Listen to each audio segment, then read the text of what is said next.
So I have one thing that's driving me, that's simplify and scale, because that's really my motto. Because when I'm able to do that, it was a hard one in the background, because if it is simple in the front, there's a lot of work in the background. But this is what's driving me, because the simpler it is for someone who's using anything, a system, whatever, or a process, the better the company can scale as well.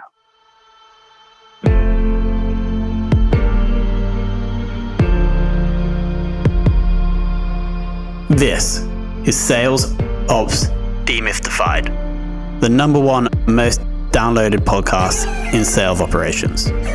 We invite the brightest minds in sales ops onto the show to deconstruct the what, why, and how behind rep productivity, forecasting, metrics, and all things revenue. This podcast is brought to you by EBSA, a revenue intelligence platform used to identify risk in the pipeline and score customer engagement, and is sponsored by the Global Sales Operations Association and the UK Revenue Operations Network.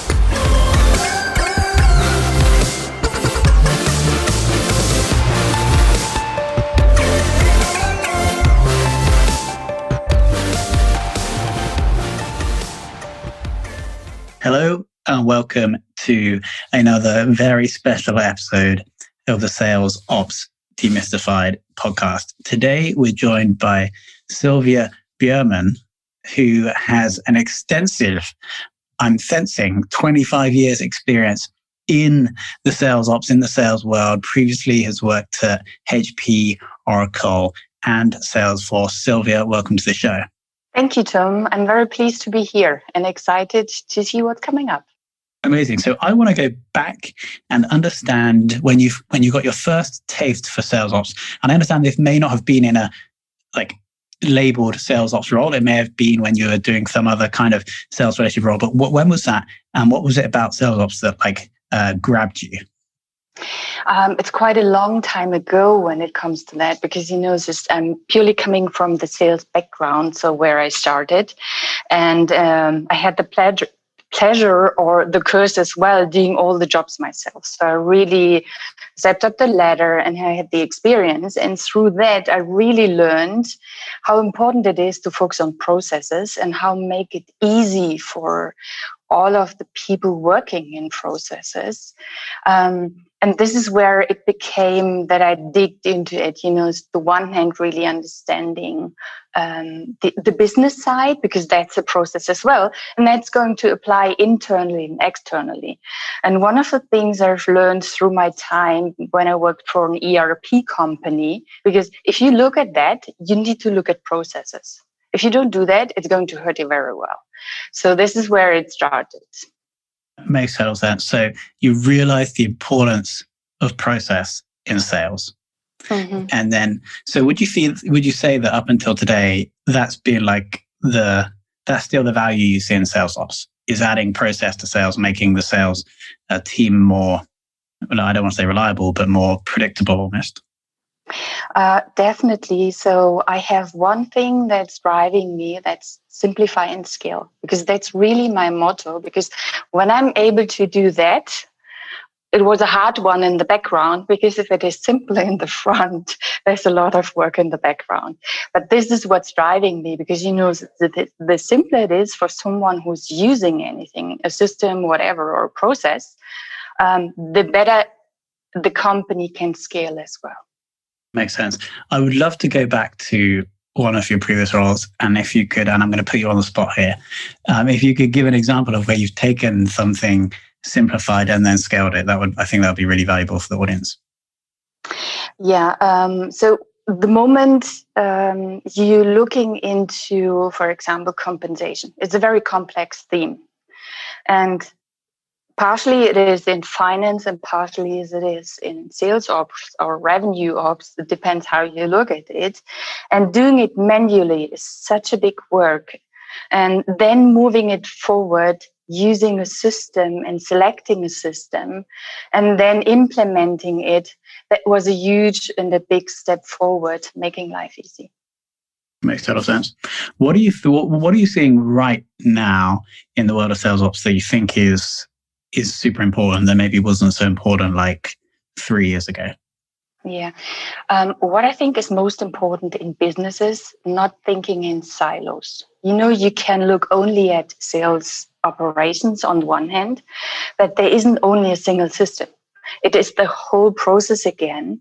And if you're not paying attention to what happens before, meaning when it comes to marketing or really doing demand generation, then you're probably missing stuff in the middle in the sales process itself. And as well, if you don't do it right there, then everything what's coming in the background, meaning post customer success and as well finance, is going to hurt you. So it is a process, not a silo. That's what it is. Interesting. So when you see other departments in the revenue function that are maybe not communicating with each other, they have their own goals, they're doing their own thing, maybe not frustrating, this is an opportunity for improvement. Definitely. Absolutely. Awesome. I also understand that you have entrepreneurial experience. I'd be very interested to know how that has helped you in the world of sales ops, if it has. Yes, it has. Because the only thing you do when you start your own business, and that's what I did, is you need to do everything yourself. There isn't no one who's helping you to set up systems. There's no one helping you to buy stuff or sell stuff. You all need to do it yourself. And if you only own yourself or probably have 1 or 2 employees working with you, you really need to think about it. How can it be simple? And how can I scale and do it fast? And having that experience, it helps a lot how hard it is to do a job. Doesn't matter what kind of job you do. So it comes back again to simplify and scale. Yeah, definitely. Amazing. Next, I'd like to talk about productivity with reps. So maybe this comes back to simplifying and scaling as well.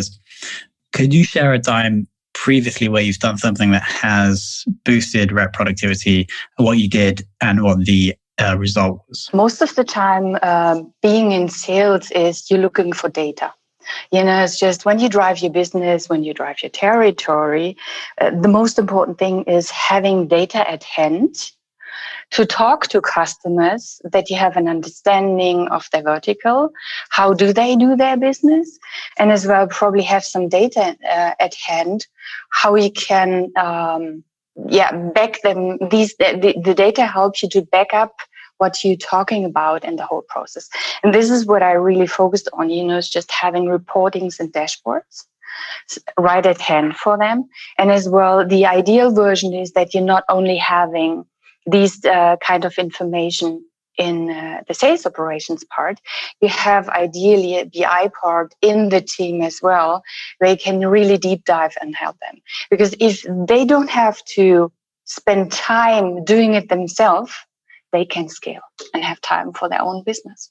Got it. So so to pick up on one thing, when you say their own business, you mean like the salesperson's business, like the people? Okay, awesome. That's an interesting analogy. So what you're saying is give the salespeople the information they need so they don't have to spend their time going to find it, so they can spend more time selling. Yeah. Specifically, what information? Are we just talking about like how many employees their prospect has, or what other information can we give them to make them more effective? Mm-hmm. What is the real life of a customer? When you think about a customer, how can you be a business partner for them, knowing and supporting them how to drive their business? So the one thing is that you have a good interaction and knowing what's specific to the vertical. And most of the time there are some data points you can help, just what do you need to know when you talk to someone who is in the media business?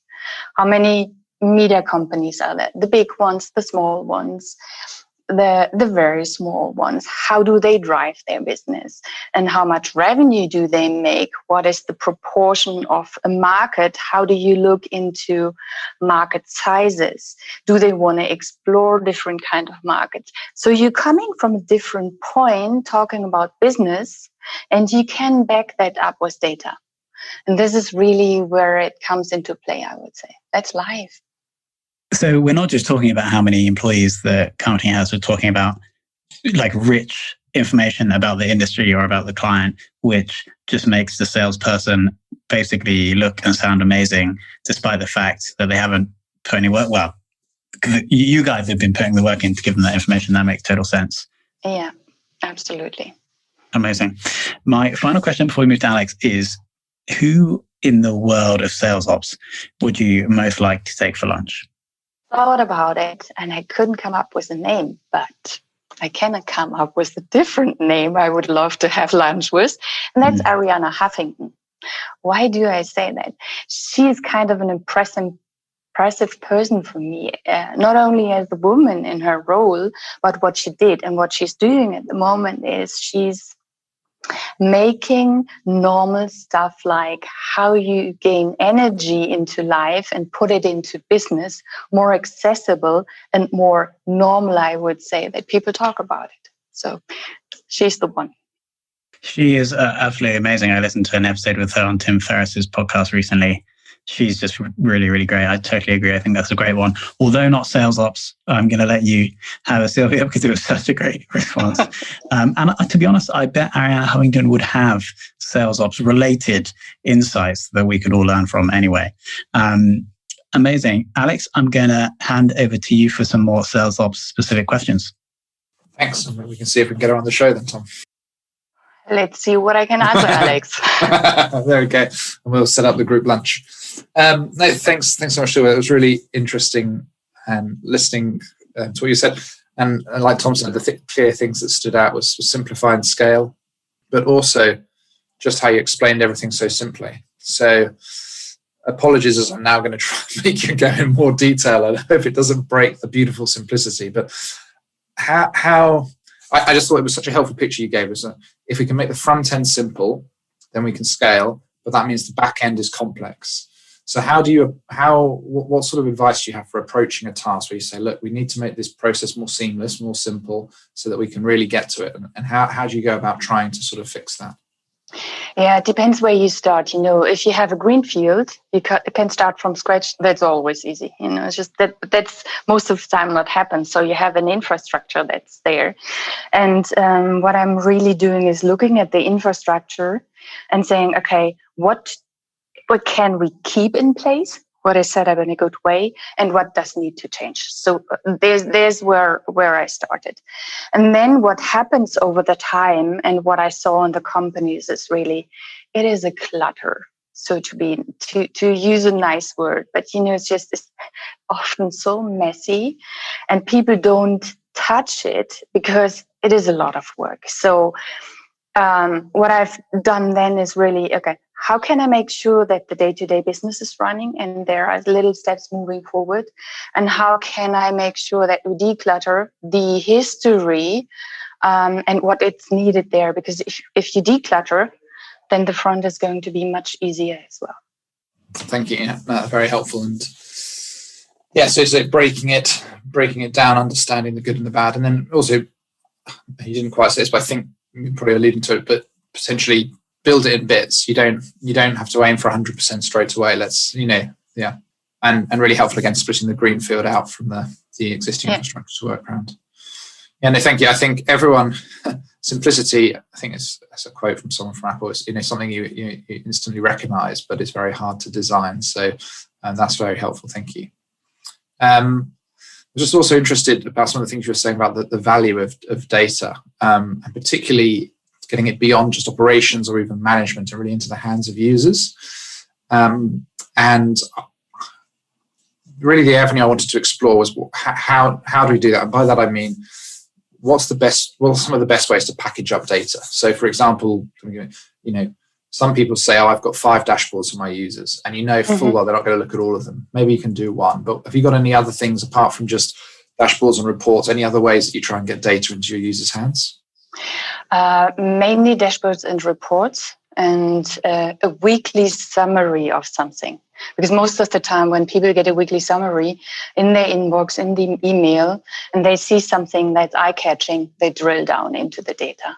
Because that's how often what it used. And so reports and dashboards, what I really aim for is as well simplifying or minimizing it. And I often pushed back as well if someone is saying, okay, I need this and this and this and this. You know how it is. The more it isn't often the better. And I always ask it, what do you want to do with it? So what is it good for? Because having data is one thing, but it's not actionable, or if you cannot read it because it's too much, then you don't use it. So you have to make it usable on a day-to-day business or on a weekly basis that you can do something with it. Brilliant. Thank you. So, and then what would you say is the sweet spot that you found in terms of how would you go about building a dashboard for an end user? Do you sort of have it around different areas that they need to focus on, and therefore there's a few different ones, or do you try and put it all in one? What's sort of your approach on the keeping it simple and manageable side? Yeah, it depends in which position you are. I'm looking at the position and then where I'm coming from. When I'm looking at myself, when I was in sales management, the question I always had, how do I drive my business? And then I say, okay, how's the territory? How many people do I have? Where do I need to focus on? What are the industries? Where do I need to develop my business? So that's one of the big buckets. And then the day-to-day stuff, it's just, do I have enough pipeline? How's the rolling pipeline? Can I manage it? How are the stages? Are we driving the pipelines through the stages? And then helping people really to understand the same. Because, it's just when I'm looking at it as a manager, it doesn't help them, because if they don't understand why I'm using it, then they don't know what to do with it as well. And most of the time, if you let them understand what are the consequences or what you can do with it, it's going to help a lot. Yeah, no, absolutely. Thanks. That's really helpful. I think we've certainly found that if you can tailor reports or dashboards to both managers and users, slightly different, but with the same understanding of the data, you can really help bring people to work together and a real strengthening, rather than data is somehow this stick where you're just trying to figure out where you can beat me for my lack of performance. It's like, this is how we can work collaboratively and really get the most out of each other and benefit the most from our time together. Because simply part of the manager's role is the development of their direct reports, and the more insightful you can be in where they're having success and where there's some issues, the more you can focus time on things that are really going to help develop them, rather than the stuff that's just the noise. And have you ever seen people evolving or developing when you punish them? I haven't. So. Yeah. Indeed. Yes. No. Fantastic. Thank you. That's all super helpful. And I think that's been done. You've just been super clear. I think that's really helpful. So thank you. You're welcome. Amazing. Any other question? I think for now, what I took away, the two things we're going to call this episode Simplify and Scale, of course, on Sales Ops Demystified for the alliteration, but also, so that's one big thing. But the second thing was about actually two things. So the rep being their own business, and then our job, or the sales ops function's job, is to equip them, for example, presenting them with information that's going to make them amazing, which is going to make them sell more commission for them, but also increase revenue for the company. So I think that's a lovely win-win-win situation for everybody. And that's the thing that I would love the audience to take away. So Silvia, thank you so much for being so generous with your time and wisdom. Thank you as well, Tom, for inviting me, and as well, Alex. And it was fun. So happy to do it again. And I still stick with Ariana. Yes, she's coming on the show for sure. Perfect. I'm there.